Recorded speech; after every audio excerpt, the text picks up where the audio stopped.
Everyone, welcome back.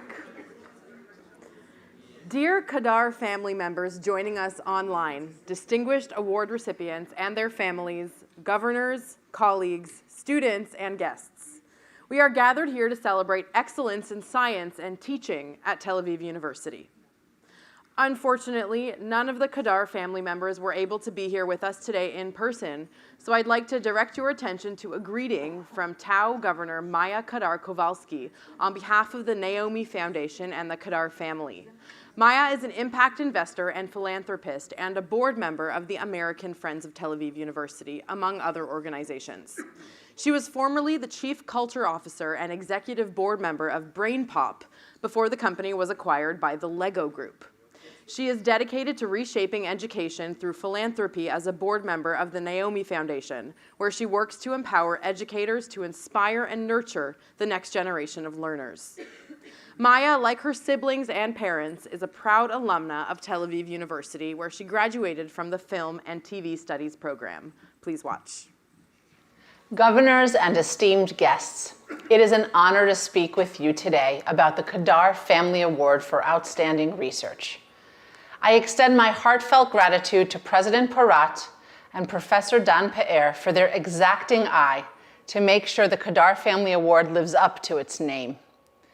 My appreciation also goes to the diligent committee members who had the difficult and important task of selecting the winners.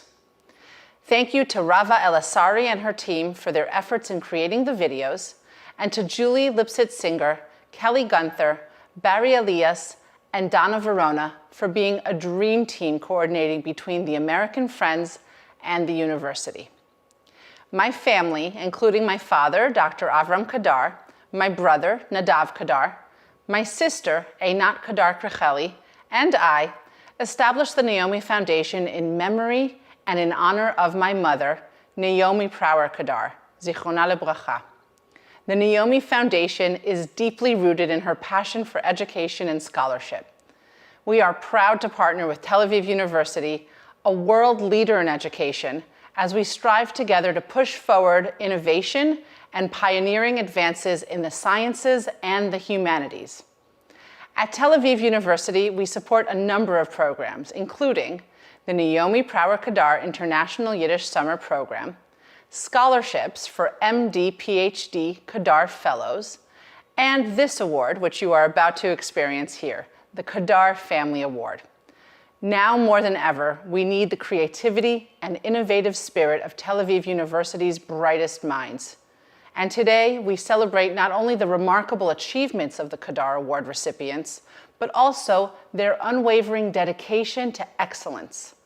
Their work serves as a beacon of light, reminding us of the boundless potential within each of us. Even in dark times, perhaps especially in dark times, the inspired thinking and actions of a few can truly change the world for the better.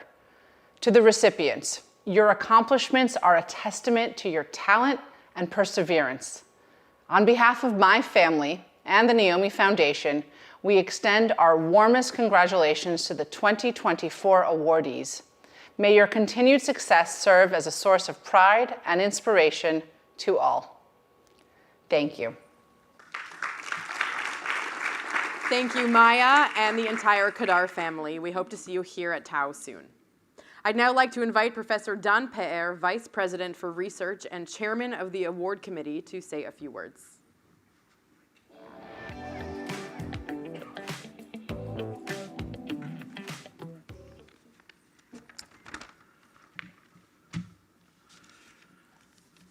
Okay, so this is the fourth time I'm doing this in the last 4 years.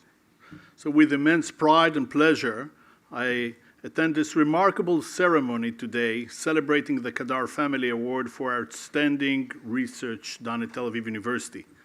This prestige prize, inaugurated in 2015 by our esteemed alumni, Dr. Avraham KADAR and his family, his kids, has become a beacon of excellence at Tel Aviv University, recognizing the brilliant minds that push the boundaries of knowledge and contribution profoundly to our academic community and much beyond. Over the last 9 years, the KADAR Family Award has been a testament to really incredible commitment to research and to teaching excellence that define our institute here at Tel Aviv University. Each year, 4 exceptional scholars, 2 senior and 2 junior faculty members are chosen each year from diverse spectrum of faculties and disciplines. And boy, this mission is almost impossible. This year, we had 50 candidates, and we had to choose only 4. And this is a really, really interesting task. And actually, I'm very honored to do that, but I'm also humbled in the sense that we learn a lot about the science and activities in the university by reading all those applications and understanding exactly in each discipline what our scientists are doing. I want to thank the committee that composed of 9 professors covering all the disciplinary area at Tel Aviv University from all the 9 faculties, and their help in choosing the best for this year. I also want to tell you that Tel Aviv University, in the research part, invests in 2 areas. One is the infrastructure of the university, and you have witnessed what's going on here with the new nanoscience and quantum building and its infrastructure, which is really an iconic place, but also with the human capital. And we try to recruit the best and the brightest, and today you will have the opportunity to learn about those 4, representing basically 4 different disciplines. And as I mentioned, the selection was very, very difficult. So today, we honor those outstanding researchers, and you will hear a little bit about each one of them, Dafna, Gili, Neta, and Ran. And this award is really a distinguished milestone in their careers for their groundbreaking research, dedication to education, and contribution to Tel Aviv University intellectual environment, and much beyond that.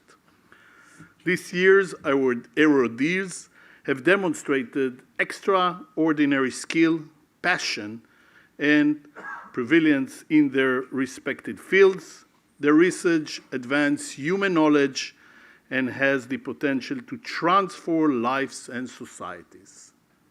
So we are looking forward to learn a little bit about each one of them, and I'm sure you will enjoy this. Thank you very much. Thank you, Professor Pe'er. 4 KADAR Awards for Excellence in Research will be given out in the following order. 2 for senior faculty members, 1 for each side of the campus, meaning 1 for engineering, exact sciences, medicine, or life sciences, and 1 for humanities, management, law, social sciences, or arts. In addition, 2 awards will be given to junior faculty according to the same principle. This year, we received many applications, all of which were excellent, which means our task was not an easy one. Our first senior award recipient from the east side of campus is Professor Neta Erez from the Faculty of Medical and Health Sciences. Professor Erez is the Vice Dean at the Faculty of Medical and Health Sciences and head of the Tumor Biology Lab. She also serves as Vice President of the Israeli Society for Cancer Research. She is a board member of the European Association for Cancer Research and President-elect of the Metastasis Research Society. The main focus of her research is to uncover the processes that govern tumor metastasis to distant organs by understanding the communication between cancer cells and cells in the microenvironment of various organs in the body. Her goal is to identify those communication pathways that can be targeted by novel therapeutics. Professor Erez completed her MSc and PhD at the Weizmann Institute of Science and her postdoc studies at the University of California, San Francisco. In addition to her research, Neta is also an enthusiastic mentor and advocate for women in science and dedicates time and effort to nurturing young female scientists. Perhaps most importantly, Neta has been practicing yoga for over 20 years. Nothing like a headstand to clear your mind.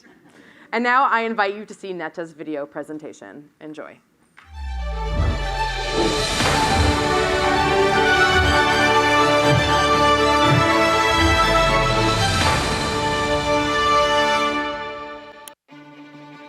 Over 75% of breast cancer patients with metastatic disease develop metastasis in their bones.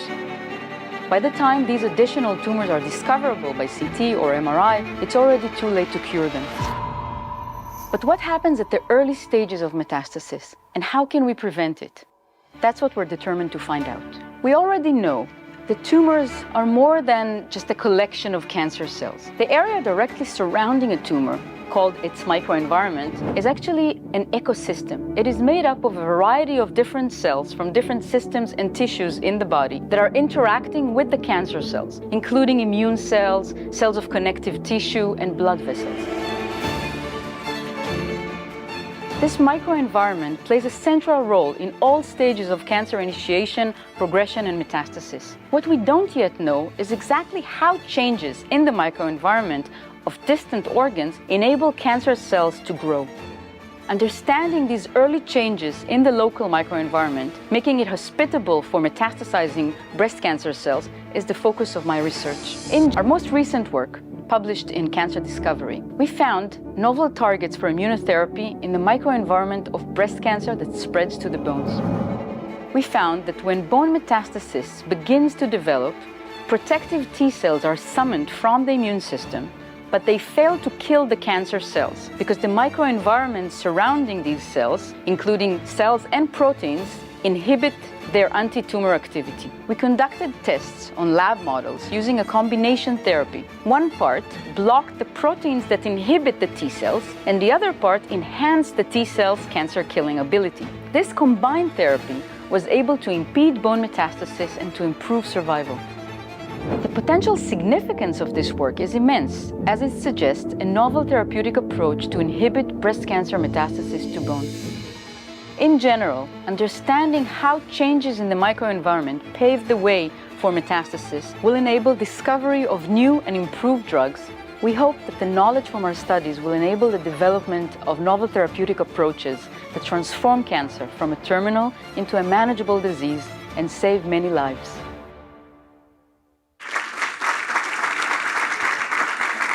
I would like to invite Professor Neta Erez to receive her award.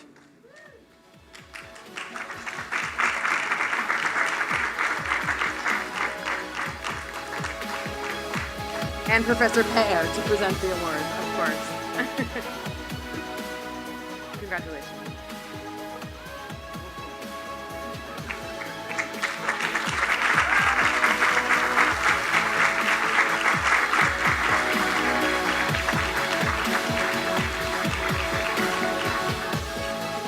Congratulations, Professor Erez. Our second senior award today goes to Professor Ron Spiegler from the Berglas School of Economics of the Gordon Faculty of Social Sciences. Ron is an economic theorist who has made significant contributions to the study of economic systems with imperfectly rational agents. In particular, he was a pioneer of behavioral industrial organization, a field that analyzes markets with partially rational consumers. In recent years, he developed a framework for modeling decision makers with flawed causal reasoning, incorporating tools from AI and statistics. One application of this framework is a path-breaking approach to the study of false narratives in public opinion politics.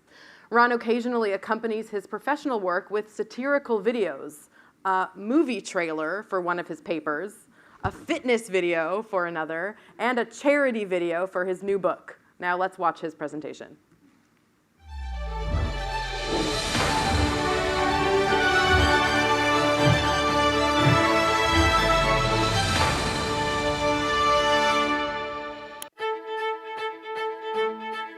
I'm an economic theorist. In a recent project with a colleague of mine, we looked at the role of narratives in public opinion politics.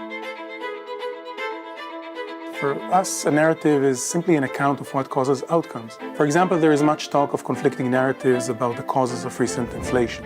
So what makes some of these narratives more popular than others, and how do these false narratives affect political dynamics? So to illustrate our theoretical approach, let's imagine a political debate over trade policy. Suppose, for the sake of the example, that there is a true narrative represented by this causal diagram. As you can see, technological changes affect both imports and employment. Trade policy affects imports, but it doesn't affect employment. So if voters buy this true narrative, they'll oppose trade restrictions, which only hurt consumers without having any effect on workers. Now imagine that politicians start promoting a false narrative, saying that imports have a direct causal effect on employment, for example, in this diagram. If voters buy this false narrative, they're open to the thought that trade policy might actually help workers. So which of these two narratives wins? We made the theoretical argument based on two assumptions. Assumption one, false narratives generate wrong beliefs by misinterpreting actual correlations that exist in the data. For example, suppose that in the data, lower imports are associated with higher employment. False narrative will conclude that low imports cause high employment. It confuses correlation with a causal effect. Our second assumption is that voters are attracted to hopeful narratives. That is, narratives that promise high payoffs given the beliefs that they generate. We showed that these assumptions together imply a cyclical political dynamic in our example. When the true narrative prevails, governments allow free trade. This creates observational patterns, which the false narrative wrongly interprets as an opportunity to help workers via trade restrictions. When, as a result, governments restrict trade, the same patterns that made the false narrative popular in the first place disappear, and the true narrative becomes dominant again. And so we cycle back and forth between the two narratives and their conflicting policies, free trade versus protectionism. This example conveys a simple theoretical insight. Populist narratives are empowered by opportunistic misreading of data. At the same time, they're balanced by periods of so-called rational policies. Of course, this is just an example, but it shows how economic theory can shed light on the role of false narratives in politics. Professor Pear, please come back to the stage, and Professor Spiegler, please come collect your award.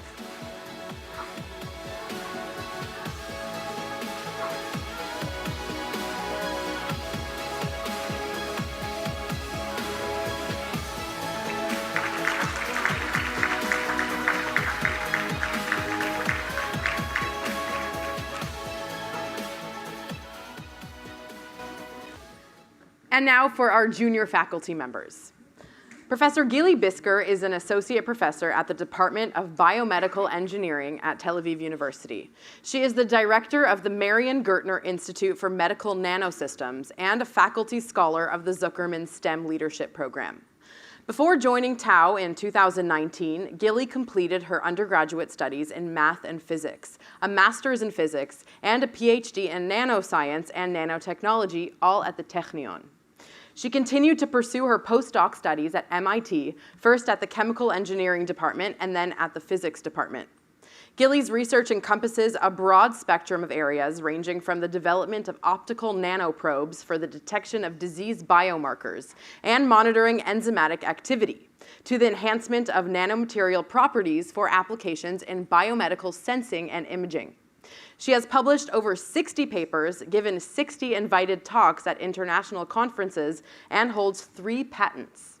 She was awarded the IVS Excellence Early Career Award in 2023, the Krill Prize in 2022, the Rector's Best Lecturer Award in 2021, and the ERC Starting Grant in 2021. Apart from her research, Gili enjoys running, and she has been an active member of a running group in her neighborhood for over 3 years. Let's watch Gili's presentation.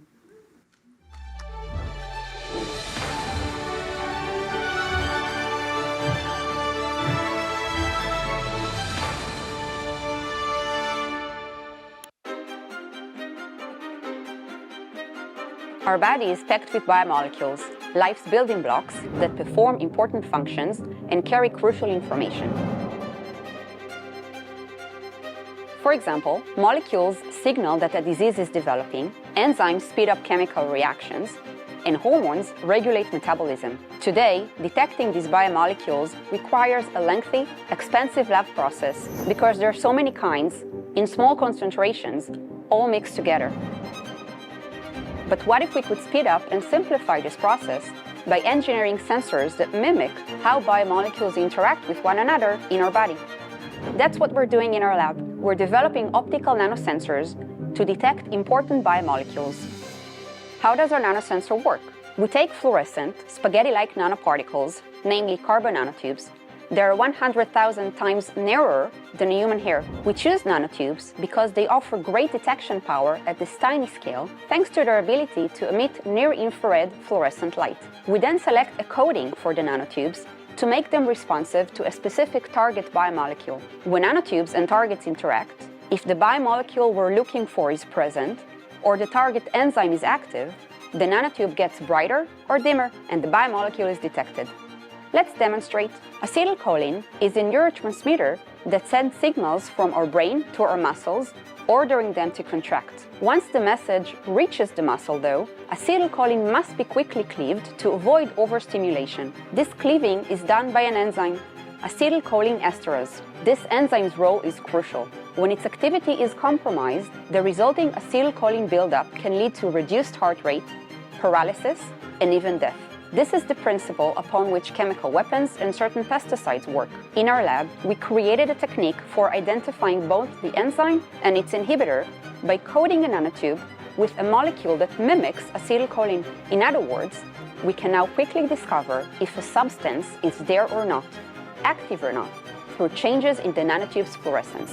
Using diverse strategies, we have developed optical nanosensors for a wide range of purposes, including identifying a microRNA biomolecule that helps diagnose heart attacks, monitoring blood clot formation, detecting toxic and polluting metals, sensing insulin to understand factors affecting diabetes, and more. With these nanosensors, we're paving new avenues in disease monitoring, diagnostics, and patient care. Professor Pear, please come back to the stage, and Professor Bisker, please come collect your award.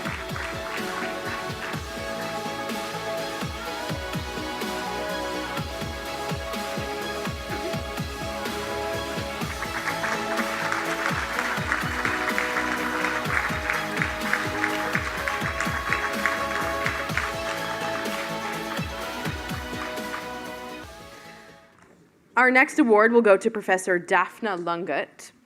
Dafna heads the Laboratory of Archaeobotany and Ancient Environments and is the curator of the Archaeobotanical collections at the Steinhardt Museum of Natural History. She specializes in the identification of botanical remains and the reconstruction of the ancient vegetation of Israel. Based on changes in vegetation, she deduces past climate changes. For example, she demonstrated that climate change was a catalyst for the transition to agriculture. Dafna's research group comprises 4 PhD students and several MA students, and she is a mother of 2 teenagers. She and her family like to go trekking, especially climbing high mountains. We will now watch Professor Langgut's presentation. Enjoy.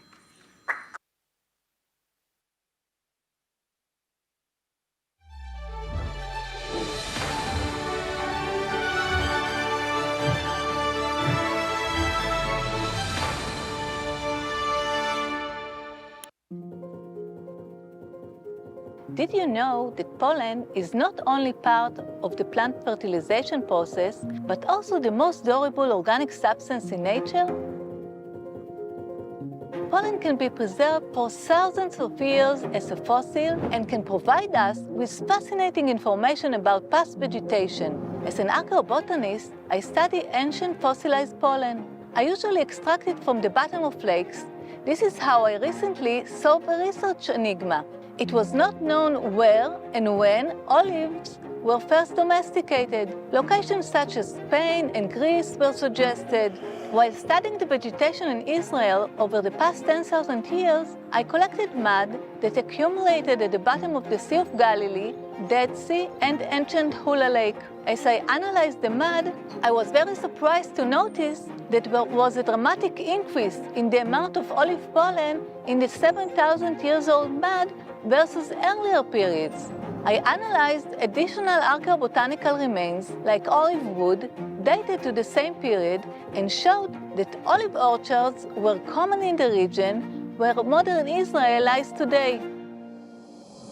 The pollen and wood I identified, together with previous discoveries of stone olive presses locally, indicate that olives were first cultivated intentionally by people in the region 7,000 years ago. This means that one of the most important inventions in human history, olive oil, was first made here. I've just published this work in scientific reports. Ancient botanical remains are useful not only for reconstructing past vegetation, they also provide us with important information on plant ancestors of our crops. The wild, pre-cultivated species were the most resilient and naturally adapted to constant environmental changes. When we cultivate, we trade part of the natural resilience for characteristics we want, such as higher yield. Going back and identifying the founding fathers of our crops can help recover some of that historical resilience and help plants handle current environmental change. Receiving the KADAR Award was particularly meaningful to me, as like the KADAR Foundation, I too value excellence not only in research, but also in teaching and supervising students. In fact, that's my favorite part of my work. My students inspire me every day. Professor Pear, please return to the stage, and Professor Dafna Langgut, please come collect your award.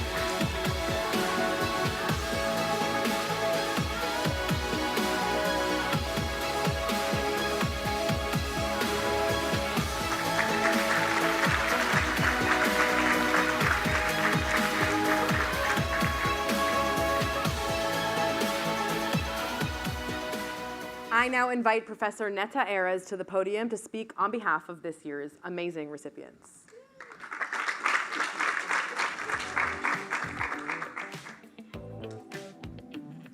Good morning, governors, distinguished guests, and my fellow award recipients. On behalf of this year's awardees, Ran, Gili, Dafna, and myself, I would like to thank the KADAR family and the Tel Aviv University Committee. We are truly honored to be the recipients of the prestigious KADAR Award for Excellence in Research Achievements. This award represents not only recognition of our hard work and dedication, but also affirmation of the importance of research in pushing boundaries and in driving innovation. Being a researcher in academia is a great privilege. We get to pursue our passion for knowledge, our quest to push the boundaries and the frontiers of what is known and what is possible, and to contribute to the progress of our respective fields, medicine, biomedical engineering, economy, and archaeology. We dedicate our lives to research not because it is financially lucrative or easy, but because we are truly passionate about what we study. This is why getting a prize for excellence in research achievements is extremely rewarding, and especially in such a terrible year where good news is rare. Excellence in research does not come in a vacuum. We are thankful to our mentors, collaborators, and colleagues that supported and inspired us throughout our journey. None of us would be here without the faith and support of the people who believed in us from the start. We thank the Tel Aviv University for providing us with a platform to thrive in an environment that fosters innovation and academic excellence. Science is a team effort, so a special thank you to our students and lab members. Their dedication, drive, and enthusiasm make it possible for us to pursue our ideas and to make progress. It is a privilege to work alongside talented people, and I am continually inspired by them. I hope that our journey will continue to inspire them to never stop asking questions and never give up in the face of challenges. And of course, we want to thank, I'm sure that also you agree, our family members for their patience and their support. My husband and children are here, and their love and support is the biggest gift in my life. Especially in these hard times, it is important to acknowledge the power of education, free thinking, and pushing boundaries to make contributions to progress. And I would like to end in wishing, and I'm sure you all will join me, for the safe return of all the hostages and our soldiers, for the recovery of the wounded and our country, and for lasting peace to all people in our region. Thank you.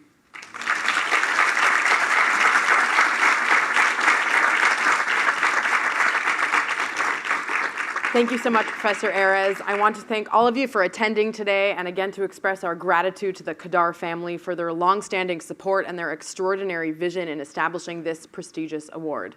We'll see you next year with new, exciting, and talented faculty from TAU. We're going to take a short break now. Please come back here at 12:25 for the next part of our plenary. Thank you so much.